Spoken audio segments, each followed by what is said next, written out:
یعنی کہ مکمل طور پر لالچ کا اظہار کیا. انسان بھی ویسے فطرتاً لالچی اس کے اندر موجود ہے، اور اسی لالچ کا اظہار یہاں پر حجن کے سامنے اکبری بار بار کر رہی تھی.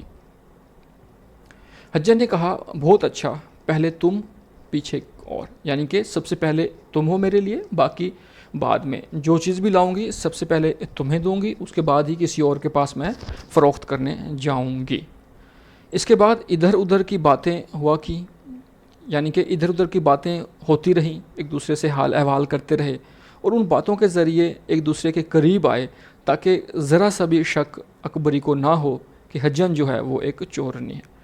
چلتے ہوئے حجن نے ایک بٹوا نکالا، اس میں کپڑے اور کاغذ کی کئی تہوں میں تھوڑی لونگیں تھیں.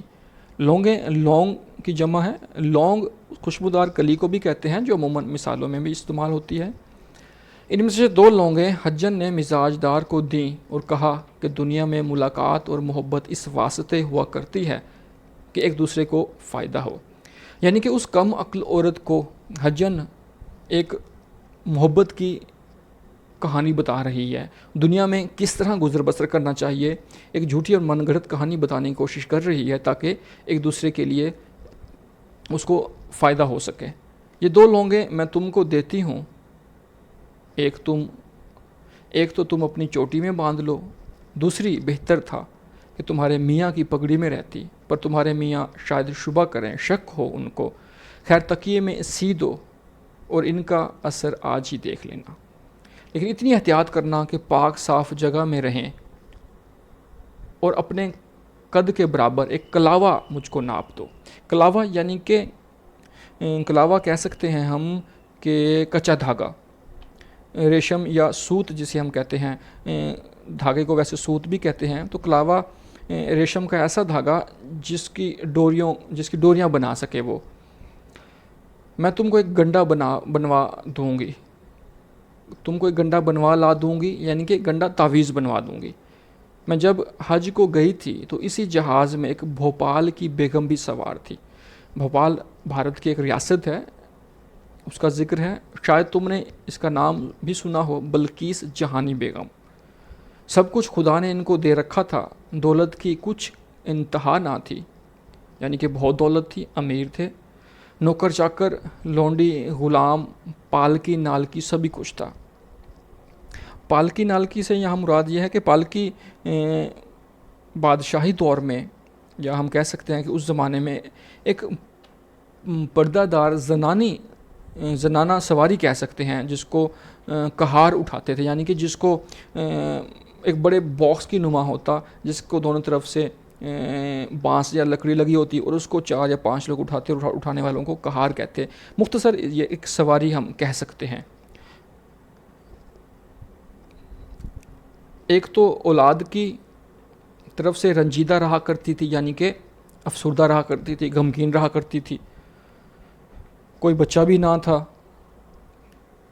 دوسرے نواب کو ان کی طرف مطلق التفات نہ تھا، یعنی کہ بلقیس جہانی بیگم اولاد کی طرف سے بھی خاصا رنجیدہ رہا کرتی تھی.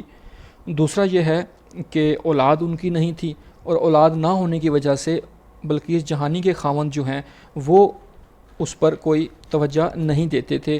یہ ایک بار پھر من گھڑت اور جھوٹی کہانی پیش کی جا رہی ہے حجن کی طرف سے اکبری کے سامنے، تاکہ وہ اس کو اپنے بس میں کر لے. شاید اولاد نہ ہونے کے سبب محبت نہ کرتے ہوں، ورنہ بیگم صورت میں چندے آفتاب، چندے مہتاب اور حسن و دولت پر مزاج ایسا سادہ کہ ہم جیسے ناچیزوں کو برابر بٹھانا اور پوچھنا. چندے آفتاب، چندے مہتاب یعنی کہ خوبصورت اتنی تھی کہ سورج اور چاند کی مانند، اور اس حسن کے اوپر سونے پہ سہاگا کہ خاصی مالدار بھی تھی. لہٰذا وہ غریب امیر کا فرق نہیں سمجھتی تھی، بلکہ اس جہانی بیگم اور سب کو اپنے پاس بٹھاتی، چاہے وہ امیر ہو یا غریب. پوچھنا بیگم کو فقیروں پر پرلے درجے کا اتقاد تھا. اتقاد کہتے ہیں اعتماد، معتقد ہونا، پرلے درجے کا بہت زیادہ. ایک دفعہ سنا کہ 3 کوس پر کوئی کامل وارد ہے. 3 کوس پر یعنی کہ میل سے کچھ زیادہ کے فاصلے پر کامل، کوئی مکمل شخص جو عامل ہم کہہ سکتے ہیں، وارد ہے، آیا ہے، رہتا ہے. اندھیری رات میں گھر سے پیدل ان کے پاس گئیں اور پہر تک، ایک مکمل پہر 3 گھنٹے ہاتھ باندھے کھڑی رہیں۔ فقیروں کے نام کے قربان جائیے، ایک مرتبہ جو شاہ صاحب نے آنکھ اٹھا کر دیکھا، فرمایا کہ جا مائی، رات کو حکم ملے گا۔ بیگم کو خواب میں بشارت ہوئی، خوشخبری ملی کہ حج کو جا اور مراد کا موتی سمندر سے نکال لا۔ یعنی کہ ایک جھوٹی کہانی کہ اس بلقیس جہانی بیگم کو خواب میں بشارت ہوئی کہ اے عورت، تو سمندر کی سیاحت کر، سمندر کا سفر اختیار کر اور اس سمندر سے اپنی قسمت کا موتی، اپنی مراد نکال کے لے آ۔ صبح کو اٹھ کر حج کی تیاریاں ہونے لگیں۔ 500 مسکین بیگم نے آپ کرایہ دے جہاز پر سوار کرائے۔ 500 یعنی کہ 500 مسکین جو خرچ نہیں اٹھا سکتے تھے، انتہائی غریب لوگ تھے، ان کا خرچ اٹھا کر ان کو بحری جہاز پر سوار کرایا۔ ان میں سے ایک میں بھی تھی۔ ہر وقت کا پاس رہنا۔ بیگم صاحبہ الہی دونوں جہاں میں سرخ روح مجھ پر بہت مہربانی کرنے لگی۔ دونوں جہاں میں سرخ روح ہو یعنی کہ کامیاب ہوں۔ اور سہیلی کہا کرتی تھیں 10 دن تک برابر جہاز پانی میں چلا۔ 11ویں دن بیچ سمندر کے ایک پہاڑ دکھائی دیا۔ ناخدا نے کہا، ناخدا یعنی کہ ملا، پائلٹ، کپتان جہاز کا، کشتی چلانے والا۔ کوہ حبشہ یہی ہے۔ کوہ حبشہ یعنی کہ حبشہ کا پہاڑ، وہ پہاڑ جو حبشہ ملک کے سامنے ہے۔ حبشہ جسے ایتھوپیا بھی کہتے ہیں، ایتھوپیا ملک کے سامنے بالمقابل جو پہاڑ تھا، اس لیے اس کو اسی نسبت سے کوہ حبشہ کہا۔ ایک بڑا کامل فقیر اس پر رہتا تھا، جو گیا بامراد آیا۔ یعنی کہ اس بابا، اس فقیر کے پاس جو شخص بھی اپنی مراد لے کر گیا، وہ کبھی بھی خالی نہیں لوٹا۔ بیگم صاحبہ نے ناخدا سے کہا کہ کسی طرح مجھ کو اس پہاڑ پر پہنچاؤ۔ ناخدا نے کہا حضور، جہاز تو یہاں تک نہیں پہنچ سکتا، البتہ اگر آپ ارشاد کریں تو جہاز کو لنگر کریں، یعنی کہ جہاز کو روک دیں، جہاز کو کنارے کے ساتھ لگا دیں اور آپ کو ایک کشتی میں بٹھا کر لے چلیں۔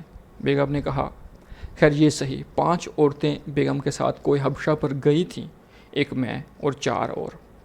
پہاڑ پر پہنچے تو عجیب طرح کی خوشبو مہک رہی تھی۔ چلتے چلتے شاہ صاحب تک پہنچے۔ ہو کا مقام تھا یعنی کہ ہر طرف خاموشی تھی، سناٹا تھا، کوئی شخص وہاں موجود نہیں تھا، نہ آدمی نہ آدم ذات، نہ وہاں پر کوئی آدمی تھا نہ کوئی آدم کا بیٹا۔ تنہا شاہ صاحب ایک غار میں رہتے تھے۔ کیسی نورانی شکل تھی، یعنی کہ چہرے پر نور تھا، خوبصورتی تھی جیسے فرشتے۔ ہم کو دعا دی، بیگم کو 12 لونگیں دیں اور کچھ پڑھ کر دم کر دیا۔ مجھ سے کہا چلی جا، آگرے اور دلی میں لوگوں کے کام بنا۔ بیٹی ان 12 لوگوں میں سے 2 لونگیں یہ ہیں، ہم سب حج کر کے لوٹے تو نواب صاحب یا تو بیگم کی بات نہ پوچھتے تھے، یا یہ نوبت ہوئی کہ ایک مہینہ ہی پہلے سے بمبئی میں آ کر بیگم کو لینے کو پڑے تھے۔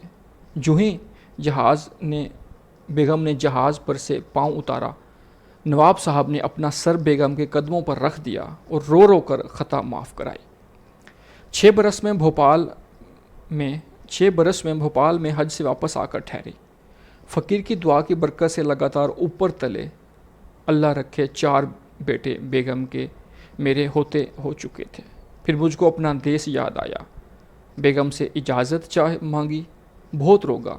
میں نے کہا کہ شاہ صاحب نے مجھ کو دلی آگرے کی خدمت سپرد کی ہے، سونپی ہے، مجھ کو وہاں جانا ضرور ہے۔ یہ سن کر بیگم نے چاروں ناچار مجھ کو رخصت کیا، یعنی کہ چاہتے نہ چاہتے بیگم نے مجھ کو رخصت کیا اور میں وہاں سے چلی آئی۔ مکمل طور پر حجن نے ایک فرضی من گھڑت کہانی سنائی، اور کہانی بھی ایسی کہ جس میں اولاد کے حوالے سے نفسیاتی دباؤ کا شکار اکبری کو مکمل طور پر حجن نے اپنے جال میں جکڑ لیا تھا۔ 2 لوگیں اس کے ساتھ 2 ورق کی حکایت دلچسپ، یعنی کہ 2 لوگوں کے ساتھ 2 ورقیں ایسے دیے جس پر نصیحتیں اور حکایتیں لکھی تھیں۔ مزاج دار دل و جان سے معتقد ہو گئی۔ معتقد کہتے ہیں جس کا پر اعتماد ہو، بھروسہ کیا گیا ہو۔ حجن کو تو لونگیں دے کر رخصت ہوئی۔ مزاج دار بہو نے غسل کر کپڑے بدل، خوشبو لگا، 1 لونگ بسم اللہ کر کے اپنی چوٹی میں باندھ لی۔ میاں کے پلنگ کی چادر اور تکیوں کے غلاف بدل 1 لونگ کسی تکیے میں رکھ دی۔ محمد عاقل جو گھر آیا